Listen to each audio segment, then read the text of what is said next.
This is TWiT. Jack Dorsey.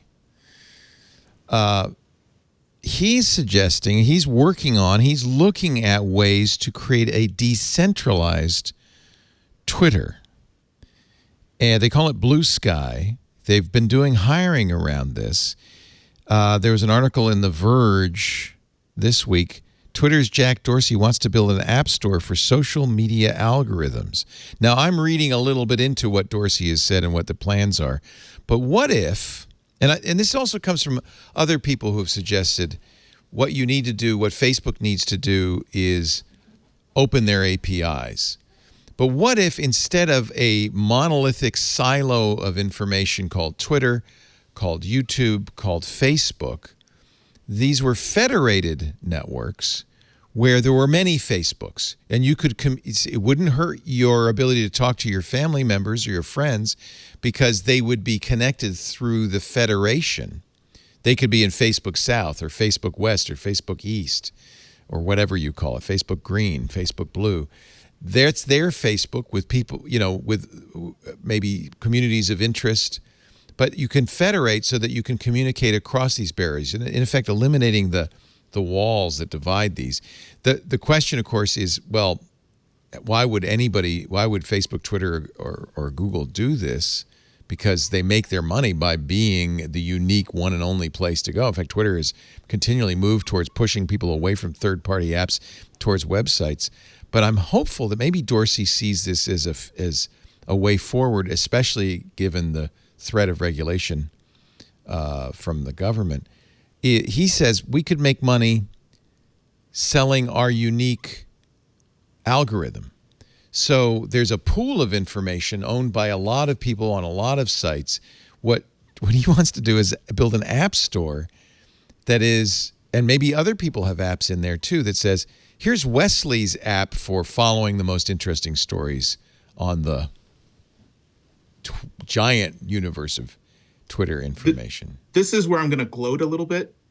The last time I was on TWiT, you suggested this. This was I called it the Tom Hanks algorithm or whatever nice guy algorithm that you wanted.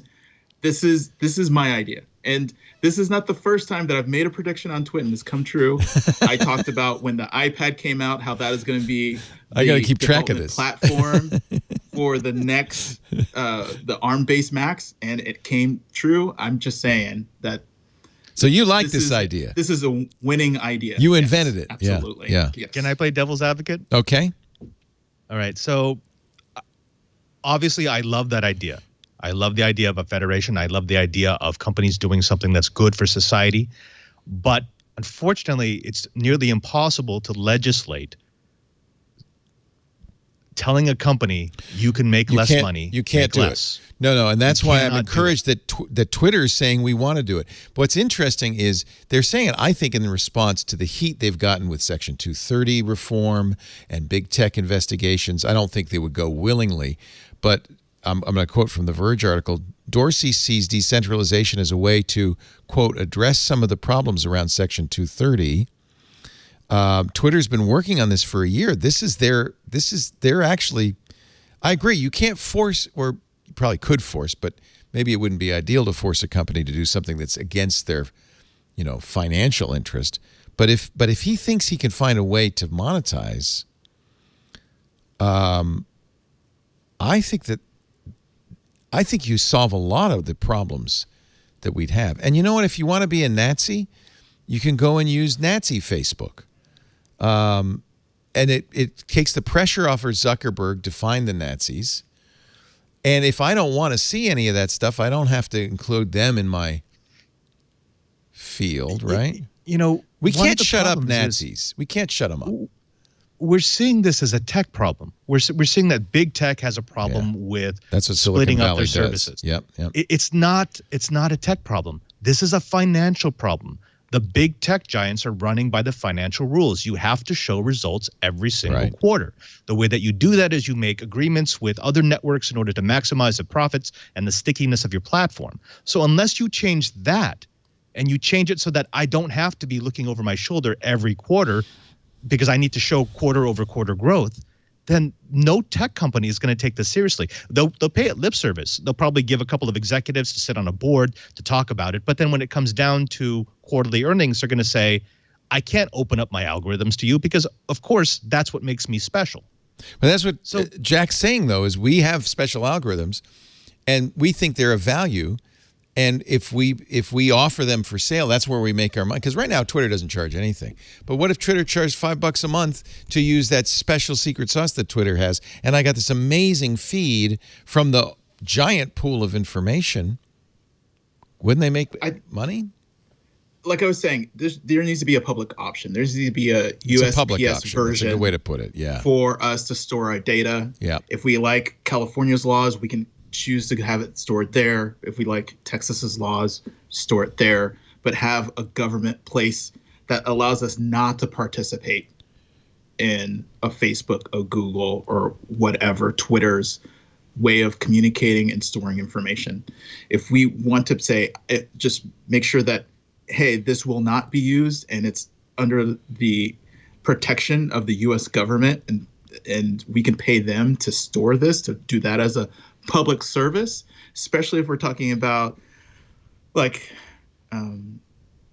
e-records for health records. If we want to have that stored in a place that we don't want ever to have a question that it might be either compromised or used in a way that we didn't predict, we need some sort of controls. Like we need if government wants to regulate something, regulate that new entity that they create, saying we will regulate this and this is what we'll guarantee. Sad to say, will never happen. People don't trust government anymore, so it might be at this point Mark Zuckerberg is more trusted than the U.S. Congress. I'm not saying be the only option. I'm saying just provide one option. Yeah. People can still do whatever they want. Tech can still do whatever they want. Right. But if someone doesn't want to participate, there are no other options. This might be a good business for the post office to get into. Brian, do you think that Jack Dorsey is sincere in this, this thing he's floating, this blue sky, federated Twitter? And it's funny, Leo, you have pushed me tonight to be the one that stood up for crypto and Bitcoin, which I don't necessarily. Sorry. And now I'm going to be the one that says this is 100% cynical. Because the irony is a lot of especially the social networking companies, but a lot of these big tech companies have made their billions and trillions of dollars by throwing fencing around the open web. Yep. And essentially what Jack is arguing, and Zuckerberg is arguing, Zuckerberg said to Congress, please regulate us. We don't want to make these decisions. If you hadn't created these walled gardens around the free and open internet, you wouldn't have these Section 230 problems. So essentially what they're trying to craft is a cover your ass way out of this, where, as a perfect example, is podcasting. And there are people that there have been articles recently about, well, how do you deal with the Nazi podcasts that are out there? And well, you can't, because RSS is a free and open protocol. You can't. Yeah. Now, Apple, you might say, Apple, you should not list certain podcasts into your directory. That's fine. The only reason it's an issue is because people want to put up silos around it, like Spotify. Right. So I'm being cynical because I'm saying that's all Jack's doing here is if they can create some sort of system where it's like, no, this is we're going back to free and open protocols. And yes, we have our special sauce on ours over here. But you can't yell at us for all the other Nazi stuff. It lets going us on off over the hook. Yeah, exactly. Yeah. No, I think you're right. You know what this is? This is Twitter's version of Facebook diaspora. Yeah. This is saying, oh, look, we tried to make something. But Facebook open, so didn't do diaspora. That was designed to compete against Facebook, right? Right, but they released some of their information so that a competitor could exist. Could do it. Okay.